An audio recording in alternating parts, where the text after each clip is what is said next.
O Corinthians ferve. Assunto do vídeo de hoje, a invasão ou ocupação, já vou começar inclusive debatendo a definição do que ocorreu ontem ao Parque São Jorge. Vai provocar mudanças de fato? Tem uma pauta aí, muito clara, defendida pela torcida, pelos organizados que estavam lá ontem. Essa pauta vai ser atendida, essa mobilização, ela é suficiente para provocar essa pressão? Vamos lá, vamos discutir isso aqui no vídeo de hoje. Que tem que mudar, tem, né? Que tem que mudar o estatuto, que tem que mudar essa proteção aos dinossauros que estão lá há muito tempo. É impressionante, se você olhar aqui, Corinthians, São Paulo, Santos, cada um com a sua particularidade, evidentemente, mas tem uma semelhança aí entre os três. Os dinossauros que não querem largar o osso. Meu amigo, a mesma meia dúzia de sempre decidindo os rumos de um clube que tem milhões de torcedores. Isso realmente precisa mudar. Agora, vai ter sucesso, vai ter êxito esse movimento aqui das organizadas, porque eles disseram que não vão parar por aí. Esse é o debate que nós vamos ter. Dá o like no vídeo aí, se inscreve, ativa o sininho, rumo a 360 mil inscritos. Dá o like, microfone novo hoje aqui, galera. Olha só, Fit Forte é a minha dica de hoje. Já tomou a sua creatina?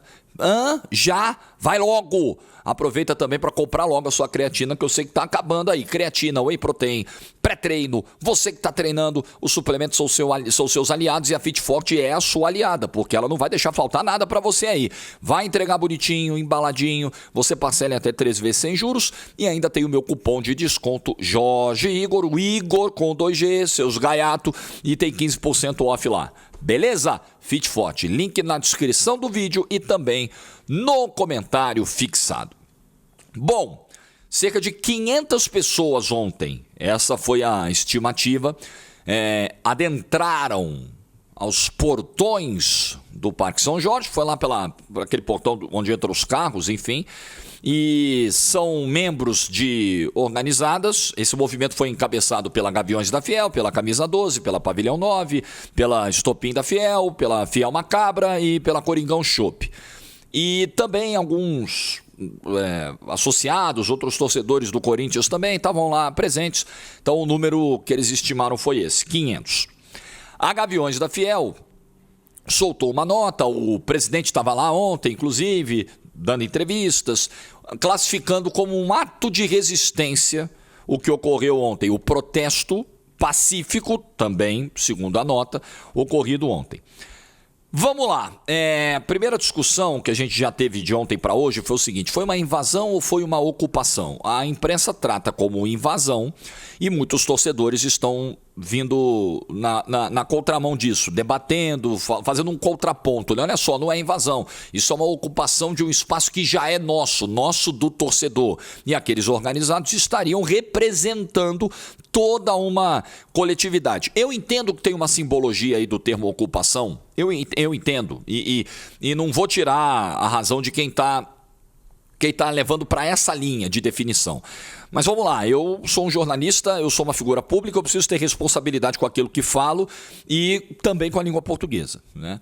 Invasão, quando você pega a definição de invasão, é quando você entra num local sem permissão.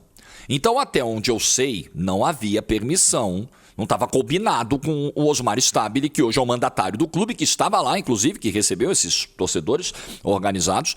Não havia uma permissão para que eles entrassem. Tá? Então, quando você entra num lugar sem permissão, num grupo grande de pessoas que saiu correndo, abriu o portão e tal, quebrou uma barreira, né? O portão é uma barreira. Então, você quebra, entre aspas, não é que destruíram o portão, mas você quebra no sentido de tirar da frente uma barreira, de driblar uma barreira, né? É uma invasão. Na letra fria, tá? No que diz a língua portuguesa. A ocupação é quando você permanece num lugar. Você está lá. Ou você invadiu ou não. Mas você está lá e você permanece por um tempo. Você toma posse daquele lugar por um tempo. Você reivindica alguma coisa dentro daquele lugar por um tempo. Isso é uma ocupação. Tá? Então, eu entendo a simbologia o termo ocupação não está de todo errado, mas na letra fria da língua portuguesa, mesmo sem ter envolvido violência, invasão também não pressupõe o uso exclusivo de violência. Pode ser sem violência, mas você tirando uma barreira da frente e ninguém deixou você entrar e você chegou. Então, foi o que aconteceu ontem. Mas foi pacífico. Foi. Não teve porrada, não teve, até onde a gente sabe, não teve ameaça, não teve dedo na cara, teve conversa. Eles foram lá, conversaram com o Osmar Stabile e cobraram algumas mudanças. Mudanças estruturantes que as organizadas estão pedindo nesse momento. Os principais pontos, tá? Principais pleitos dessa conversa ontem dos dirigentes com os torcedores. O direito a voto para o fiel torcedor, a reforma do estatuto e a punição aos responsáveis pelas dívidas do clube, hoje avaliadas em 2 bilhões e meio de reais. Vamos parar aqui. Ontem eu estava no De Placa, na TNT Esportes, e conversei com o Augusto Melo. Ele deu uma entrevista ontem. O Augusto Melo, claramente ele está fazendo aí eu ia usar o termo peregrinação, mas não sei se é tão apropriado assim. Mas ele está buscando espaços na mídia. Ele falou com a ESPN na segunda, falou com a TNT Esportes ontem, não sei se falou com mais algum lugar ou vai falar ainda essa semana. Ele está buscando esses espaços para se defender. Só que ele está fazendo muito mais, na entrevista que ele deu para a gente ontem, ele fez muito mais uma defesa do que ele considera virtuoso do seu mandato, de feitos, eventuais feitos do seu mandato, do que necessariamente estar entrando no mérito das acusações, que são muito graves, de furto qualificado, associação criminosa e lavagem de dinheiro, que geraram um indiciamento na Polícia Civil. Eu perguntei, inclusive, sobre isso ontem e ele, a única coisa que ele disse na resposta que foi inerente à pergunta foi: olha, eu acho que não está atrapalhando esse meu indiciamento, a vida do Corinthians, a imagem do Corinthians, porque a gente estava negociando com a Adidas, mesmo com o indiciamento ocorrendo. E fora isso, a resposta inteira foi defendendo, não, porque eu trouxe o patrocínio tal, porque eu fechei o contrato tal, porque eu fechei o maior contrato de TV da história do Corinthians, e não entra muito no mérito. Mas enfim, no meio dessa entrevista de meia hora, onde o Augusto passou 70%, 80% exaltando os próprios feitos na gestão, ele conta lá sobre o valor da dívida, ele fala desses 2 bilhões e meio de reais, que deveriam fazer qualquer um cair para trás, assim, na hora. Não, nossa dívida é 2 bilhões e meio. Você fala, irmão, tudo bem, o Corinthians é uma máquina de arrecadar. O Corinthians é uma das maiores torcidas do continente, do mundo. É um negócio brutal, o Corinthians, em termos de arrecadação. Mas, mesmo assim, uma dívida de quase 3 bilhões de reais, mesmo para uma máquina arrecadatória, ela é tão grande a ponto de inviabilizar ações. As pessoas precisam ter clareza disso. Ah, uma dívida de 3 bilhões é fácil de pagar. Oi? Não. Uma dívida de 3 bilhões, ela pode paralisar o clube. O clube pode sofrer penhoras, execuções das mais diversas formas, dívidas tributárias que vão tirar a possibilidade de emitir certidões negativas de débito, e isso pode impedir que o Corinthians feche contratos, por exemplo, sem CNDs. Sim, é um caos. Uma dívida de 3 bi... Parar com esse negócio, com essa ideia distorcida, as pessoas acham que tudo é muito fácil. Ah não, o Corinthians arrecada muito, isso aí ele paga com o pé nas costas. Pô, gente, não é assim. Uma dívida de 3 bi é um negócio alarmante. E uma dívida de 3 bi, para ser muito justo com o Augusto Melo, ele pode até ter aumentado essa dívida. Mas quando ele assumiu, ela já estava em patamares astronômicos. Porque uma dívida de 2 bilhões e meio não se faz em 6 meses. Com todo respeito, uma dívida de 2 bilhões e meio, ela não é gestada em 6 meses. Uma criança você não faz gestar em 6 meses, precisa de 9. Imagina uma dívida de 2 bilhões e meio de reais. 2 bi, gente, 2 bi e meio. Isso aí é fruto de muitas gestões irresponsáveis com os recursos do Corinthians. O Corinthians ganhou nos últimos tempos, nesses 16 anos da renovação e transparência, o Corinthians foi campeão do mundo. A que custo? Olha como os cofres do clube hoje estão. 2 bilhões e meio. Todos têm responsabilidade nessa dívida, inclusive o Augusto Melo. Claro que tem. Agora, essa dívida não é só dele, né? Que é muito curioso nesse processo, algo que eu venho dizendo desde o início, é a gente ver membros da Renovação e Transparência que participaram ativamente desse processo de degradação do clube, hoje se venderem como salvadores da pátria. Entendeu? Aí o Osmar Stabile assume e o Nenê do Posto volta. Lembra do Nenê do Posto? Figura antiga, cuidou da base lá atrás, 2017, 2018. Figura antiga desse grupo aí de Andrés, do Ilho e companhia. Trabalhou lá na gestão do Roberto de Andrade. Tá de volta. Aí você fala, pô, beleza, vai tirar o Augusto? Vai tirar o Augusto. Tá, as acusações sobre ele são muito sérias, muito sérias. Mas assim, é um negócio horroroso. Indiciamento por furto qualificado, associação criminosa e lavagem de dinheiro. Negócio horroroso. Vai tirar o cara? Tá, vai tirar o cara. Aí vão voltar figuras como Nenê do Posto, por exemplo, né? As figuras da Renovação e Transparência vão voltar a circular livremente, né? Como se nada tivessem feito nesses últimos 16 anos para contribuir com a situação atual do Corinthians, como se não tivessem responsabilidade alguma nesses 2,5 bilhões de reais. Não, a culpa foi toda do Augusto Melo. Peraí também, não desafia a minha inteligência, pô. Não desafia a minha inteligência.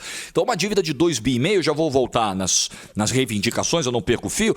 Essa dívida de 2,5 bi é chocante, é criminosa. Quem faz isso com uma instituição, quem deixa uma instituição chegar nesse ponto, isso é criminoso. Isso é criminoso com o futuro do clube, com a paixão do clube que eles dizem ser apaixonados. Todo mundo que tá lá, senta a bunda na cadeira, vai pro conselho, emite parecer, né, vota, diz que é apaixonado pelo clube e permite chegar a 2,5 bilhões de reais a dívida do clube. Irmão, imagina se odiassem. Imagina se fossem palmeirenses, são paulinos e santistas que estivessem lá dentro. Né? Partimos do princípio que todos são corintianos e amam o clube. Irmão, se não amassem, imagina, né? Então vamos lá. As reivindicações que eu já li aqui, vamos voltar nelas, vamos voltar nesse ponto. Reforma do Estatuto. Eu gostaria de entender de verdade, não tô com ironia, com deboche, com nada, eu quero entender de verdade os pontos do Estatuto que as organizadas acreditam que devam ser reformados. Porque assim, reforma do Estatuto, eu acho que é um negócio muito vago para um tema tão sensível, tão sério. Estatuto é a carta que define tudo dentro do clube, né? É o manual de conduta, é o que pode e o que não pode, são as regras, é o que baliza a política do clube, as decisões do clube, a organização interna do clube. É preciso entender quais são os pontos. Por exemplo, tem muita coisa para mexer. História de conselheiro vitalício, tem que mexer nisso aí, irmão. Conselheiro vitalício, tem que mexer. Mas vai ser uma mudança profunda? Porque aí você ouve o Osmar Stabile dizer, não, eu sou a favor da reforma do Estatuto. Aí vem o Romeu Tumi e diz, o presidente do Conselho Deliberativo, não, eu sou a favor da reforma do Estatuto. Dirigentes do Corinthians dizem há muitos anos que são favoráveis à reforma do Estatuto. E nada muda. Aí agora, se esse movimento de pressão se intensificar, aí corre o risco da gente ver, não, vamos mudar o Estatuto. Mas veja bem, a gente muda aqui, sei lá, um artigozinho aqui, outro ali, a gente muda ali o número de conselheiros para, sei lá, diminui de 300 para 250. Não, tem que ser mudança profunda. Mas eu queria entender melhor, por parte das organizadas, qual o nível de profundidade de mudança do Estatuto que eles estão defendendo. Que eles estão exigindo, né? Eles estão cobrando, eles estão exigindo. Eu gostaria de entender, de verdade, acho que vale a Gaviões, a Camisa 12, as demais organizadas elaborarem isso, para a gente entender, né, exatamente onde eles querem chegar. Voto para o fiel torcedor, direito a voto para o fiel torcedor, que é o sócio, né? O sócio torcedor do Corinthians, que hoje tem por volta de 45 mil adimplentes, 45 mil torcedores adimplentes que, se tivesse previsão estatutária, teriam direito a voto, né? Imagino que, se isso for incluído no estatuto algum dia, vai estipular como regra, estabelecer como regra que para votar o cara esteja adimplente. Então, seria mais ou menos isso. Você sairia de uma realidade onde 300 caras votam, 300 que estão lá há muito tempo, conselheiro vitalício, uns dinossauros que já, né? Você sai de um grupo pequeno para 45 mil novos votantes e que viriam de fora da política do clube. Qualquer um poderia se associar e ter direito a voto, inclusive sendo membro das organizadas. E aí é um ponto que fica na minha cabeça. Ok, você vai abrir o direito a voto para o fiel torcedor. Será que isso não significa automaticamente eleger um presidente da Gaviões da Fiel, por exemplo? Automaticamente. Você abriu para sócio torcedor votar, a Gaviões se filia em massa, né? Os seus associados, os seus membros, muitos já são pertencentes ao fiel torcedor, tanto que o setor norte, que é o setor que tem 9 mil ingressos destinados para as organizadas todos os jogos. As organizadas dizem que pagam integralmente o valor desses ingressos, mas enfim, né, o fiel torcedor nem consegue comprar ingressos para o setor norte, porque eles já estão reservados para eles. Então, obviamente, muitos já são membros do fiel torcedor. Pode ser que a partir do momento em que você abra esse espaço para votação para o sócio torcedor, haja uma associação em massa dos membros de organizadas, eles vão ganhar força e podem eleger para sempre um cara de organizada para comandar o Corinthians. Eu queria entender também esse ponto, né? A Gaviões tem o desejo de... inclusive o espaço está aberto aqui, tá? Eu não tenho esse negócio não, irmão. Ah, mas é organizada. Eu meto o pau que eu tenho que meter e beleza. E quando tem que elogiar, ou quando tem que abrir espaço, ou quando tem que abrir para debate, tá bom, estamos aqui, não tem problema nenhum. Não tem problema nenhum. Então, se a Gaviões quiser explicar, eu gostaria de entender. A pergunta que eu faço é: a Gaviões, o primeiro passo é defender o direito a voto. Gaviões e as demais. Tá? Pavilhão 9, Camisa 12, Fiel Macabra, Coringão Show, todas elas. Primeiro passo é defender a abertura do voto, a ampliação desse colégio eleitoral. Beleza. O segundo passo será ter um candidato saindo desse núcleo de organizadas para presidir o Corinthians, ou isso não está nos planos das organizadas? Eu gostaria de entender. É aquela velha pergunta que a gente faz: o senhor tem interesse de se candidatar um dia, né? Para alguém que não está na política, mas está na vida pública e emite opiniões e tal. Aí a gente pergunta, a gente fica com aquela pulga atrás da orelha. Pô, o cara de repente surgiu na internet, começou a falar de política, de assuntos o tempo inteiro, da vida nacional, criticar o presidente. Mas esse cara não é político, mas eu acho que esse cara quer ser. Aí você pergunta pro cara: você tem aspirações políticas? Aí ele diz: não, imagina, não quero entrar pra política, eu não gosto disso, sou apenas um cidadão revoltado, indignado. Um ano depois ele tá lá candidato. Cansamos de ver. Só queria entender se é apenas uma luta para democratizar, porque de fato o Corinthians tem que ser do povo. O Corinthians não pode ser de uma meia dúzia de 300, como todos os outros clubes. O São Paulo se fecha naquela meia dúzia de dinossauros lá, que vai mantendo o status quo. O Santos, que eu já citei, se fecha na sua meia dúzia, que vai mantendo a mesma galera sempre, né? Que o Fábio Sormani brilhantemente chama de Belmirolândia. Flamengo, cara, o Flamengo tem uma torcida gigante, assim como a do Corinthians, elegeu o presidente agora com pouco mais de 1.000 votos. Por um clube que tem milhões, mais de 30 milhões de torcedores, 1.000 votos para eleger o cara, o presidente. Isso de fato, essa de fato é uma mudança relevante. Agora eu só queria entender se com ela, se embutida nela, como jabutis que embutem nas leis lá em Brasília, se embutida nessa pauta está uma vontade de assumir o Corinthians também. Só, eu não estou nem fazendo juízo de valor, tá? Se isso é bom, se isso é ruim, eu acho que o estatuto, assim, um cara sair da organizada e virar presidente, pode acontecer, gente. Pode acontecer. Eu só acho que ao defender a reforma do estatuto, por isso que eu quero entender os pontos que estão sendo cobrados de reformas estatutárias. Ao defender uma mudança de estatuto, você precisa garantir que esse estatuto permita alternância de poder. Porque, beleza, você vai abrir para o fiel torcedor, as organizadas vão votar em peso, de repente vão até eleger um nome delas, se for interesse delas, e elas vão ter esse poder de voto para continuar elegendo esse cara sucessivamente. Isso é bom? Eu não acho. O mesmo grupo comandar o clube por 16 anos não foi bom, né? Tá claro que não foi bom, nunca é. Então, eu quero entender também. Vão ter vontade de assumir o clube do futuro? Essa mudança estatutária vai estabelecer mecanismos de alternância de poder, de mudança periódica do quadro de conselheiros, extinguir o tal do conselheiro vitalício. Eu quero entender. Já que é para debater, então vamos entrar na raiz de cada ponto. de cada problema.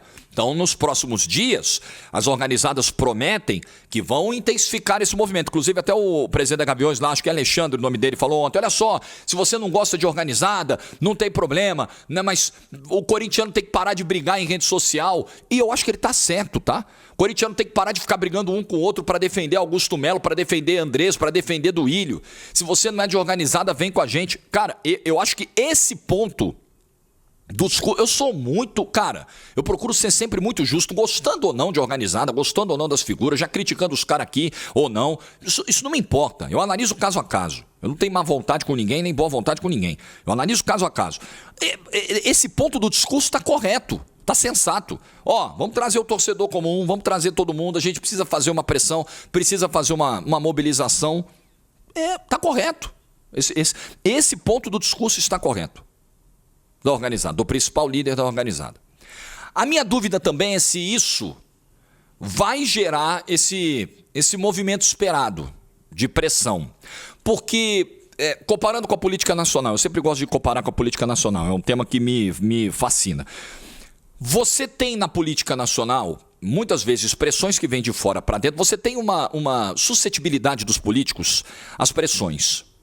Quando vem pressão, quando vem clamor popular, quando a caixa de e-mail do cara tá lotada, quando a DM do cara tá lotada de gente indo para uma mesma direção, fazendo uma mesma cobrança, o cara fala, peraí, eu preciso recuar aqui e atender aos anseios do povo. Não porque ele seja uma pessoa muito preocupada com o que o povo pensa, o povo quer, mas porque ele está preocupado com o voto.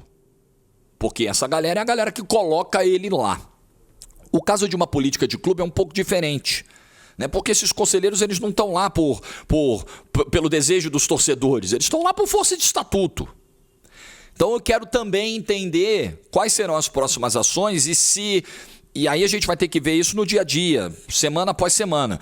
Se isso está gerando de fato um efeito transformador interno, se de fato quando o Romeu Tuma fala, não, eu sou a favor da mudança do estatuto, ele está a favor de verdade, ele está falando, a água está subindo, vamos precisar dar uma resposta efetiva.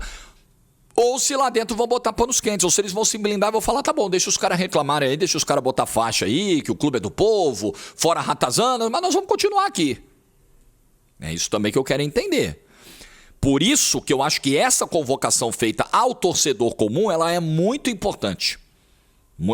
Foi uma estratégia, a meu ver, muito inteligente da Gaviões.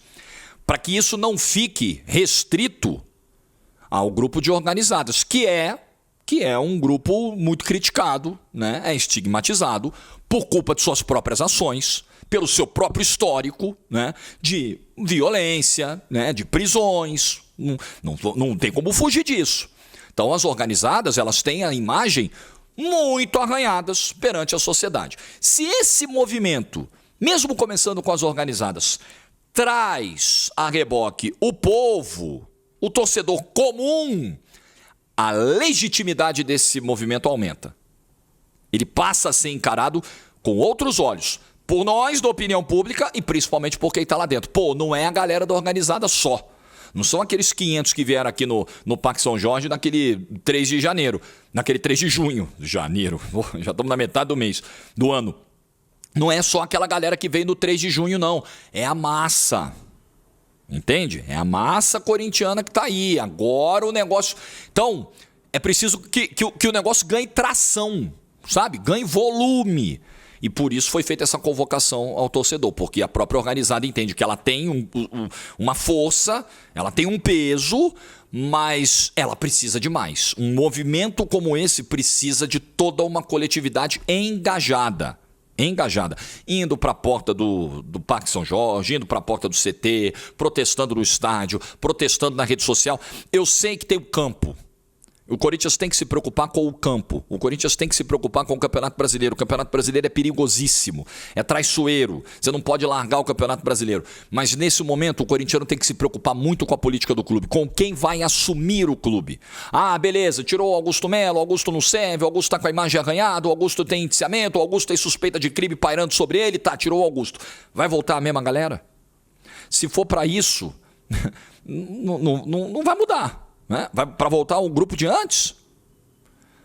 Então é preciso que o torcedor se mobilize. E ontem pode ter sido um passo nessa direção. Outra reivindicação foi a punição aos responsáveis pelas dívidas do clube. Isso aqui é muito importante. Mas como vai se dar? Né? Como vai se dar isso? O que o estatuto prevê em termos de punição para quem deixou a dívida do clube alcançar os 2,5 bilhões de reais, o patamar estratosférico irresponsável que esse clube tem hoje de dívida. Né? Então, é importante entender como se daria essa punição aos responsáveis, mas algum tipo de punição tem que haver. E principalmente numa reforma estatutária, isso precisa ficar ainda mais claro. Já teve clube do Brasil caminhando nessa direção, mudando o estatuto e colocando lá. O bonitão que sentar na cadeira de presidente e aumentar a dívida do clube, ele pega a dívida em 1x e quando termina o mandato ele entrega a dívida em 3x, essa diferença vai ser cobrada do patrimônio pessoal dele. Isso tem que estar lá, isso tem que estar colocado. Essa proteção. O Corinthians precisa se proteger. O estatuto, o novo estatuto, se ele realmente acontecer, se ele realmente sair do papel, ele precisa ser o estatuto que proteja o Corinthians. O Corinthians precisa ser protegido das más gestões, protegido da irresponsabilidade com os recursos do clube, protegido da perpetuação no poder de quem queira ficar anos e anos comandando o clube, protegido dessa coisa maluca de empresários. Inclusive ontem o Osmar Stabile falou, né? Olha, não, fica tranquilo que no CT vai parar esse negócio de empresário entrando toda hora, eles vão ter que vir aqui no Parque São Jorge falar com a gente, vocês da organizada vão ajudar a gente a fiscalizar isso. Então o Corinthians precisa se proteger. O Corinthians hoje me parece um clube muito exposto, em vários sentidos, são vários flancos aí que a gente citou agora, né? Hoje o Corinthians está desguarnecido. E é por isso que a dívida está em 2,5 bilhões de reais. A razão não é externa, é interna. A culpa não é de ninguém, não é dos astros, não é do céu, do vento, do clima. A culpa tá lá. E está nesse conjunto de regras que hoje beneficiam os 300 que estão lá. E não o clube, e não toda uma coletividade. Então aguardemos os próximos passos. Agora, voltando a esse ponto do campo, para fechar, eu sei que a preocupação hoje tem que ser muito mais com o dia a dia, com a política do clube, do que com o campo, mas o campo não pode ser negligenciado. Seja quem for, cara, se for o Omar Stabile, se o Augusto pega o liminar e volta semana que vem, porque eu acho que isso vai acontecer, não necessariamente obter êxito e conseguir uma liminar, mas caminhar para a judicialização, tentar essa volta, vai acontecer, ele vai tentar. Tá claro, ele pegou um corpo de advogados, né, muito respeitados, poxa, gente cara, né? O José Eduardo Cardoso está fazendo a defesa dele. José Eduardo Cardoso foi ministro da Justiça, ele participou ativamente do processo de defesa da Dilma Rousseff naquele impeachment. É um dos juristas mais respeitados que a gente tem no Brasil. Esse cara tá na defesa do Augusto Melo. Então ele não tá com qualquer um para cuidar da sua defesa, não. Então é possível que reviravoltas ocorram no âmbito da justiça. Seja quem for que tiver na cadeira, acho que inclusive é muito difícil, né? Eles não vão jamais chegar num acordo, basta ver as cenas do último sábado, mas os dois grupos deveriam nesse momento, olha só, nós vamos quebrar o pau aqui, mas nós vamos blindar o futebol, nós vamos blindar o campo. Vamos fazer um combinado aqui de que a gente não vai mexer no Fabio Soldado, a gente não vai mexer nessa estrutura do futebol, a gente vai deixar o futebol tentar andar minimamente solitário nessa história, independente dessa história, blindado dessa história, apesar de ser muito difícil. Até o Garro falou sobre isso. O próprio clima na Arena domingo contra o Vitória já mostrava que é impossível não haver algum grau de contaminação dos bastidores do clube no campo. É praticamente impossível. Mas enfim, vamos blindar. Quebra o pau na justiça, quebra o pau no Conselho Deliberativo, quebra o pau na Assembleia de Sócios do dia 9, quebra o pau, não estou defendendo a agressão física não, estou dizendo do debate acalorado, intenso, político, mas blinda o campo. Porque aí, meu amigo, para um clube que já está com a dívida batendo os 3 bilhões de reais, vivendo esse caos político, se ainda cai para uma Série B, se ainda tem uma queda tão abrupta de receita para o ano que vem, porque você fechou o maior contrato de patrocínio da história. Nossa, o maior contrato de televisão, coisa maravilhosa. O Augusto está lá defendendo. Pois é, se cai para a segunda divisão, esse contrato não vale. É outro contrato, não tem mais a cláusula de paraquedas que tinha. Aí, meu amigo, aí ferrou tudo. É preciso que se preocupe com isso também. com o campo também. Esse alerta precisa ser dado. Que bom pro Corinthians que vai parar um mês agora, o futebol. Que bom. Justamente no momento de efervescência, de ebulição desse quadro político, vai parar o campo, vai parar o campeonato. Talvez quando voltar no meio de julho a coisa esteja um pouco mais pacificada. Eu acho que não, mas pode ser. Que bom, porque é justamente quando as coisas estão fervendo que o Corinthians está aí nesse momento mais delicado de Campeonato Brasileiro, de eliminação do Sul-Americana, né? E ainda vai ter um derby quando voltar tudo. No final de julho, ainda vai ter um derby na Copa do Brasil contra o Palmeiras. Minha nossa. Enfim, seguimos acompanhando. Esse canal vai acompanhar atentamente todos esses movimentos na política do Corinthians. Eu estou muito atento nisso. É um tema muito importante, muito relevante. E é um tema que pode ser exemplar para o futebol brasileiro de uma maneira geral, principalmente para aqueles clubes que ainda não são SAF, para aqueles clubes que mantêm o regime de política tradicional, né, de sócios, de conselheiros. Né? É muito importante ver o que vai acontecer, os rumos que o Corinthians vai levar, porque isso pode ser um balizador para as demais instituições que são tocadas dessa forma, pelo gigantismo, pela grandeza que o Corinthians tem. O que você pensa? Deixa a sua opinião nos comentários. Like do vídeo se você ficou até o final. Boa quarta-feira, juízo e tchau!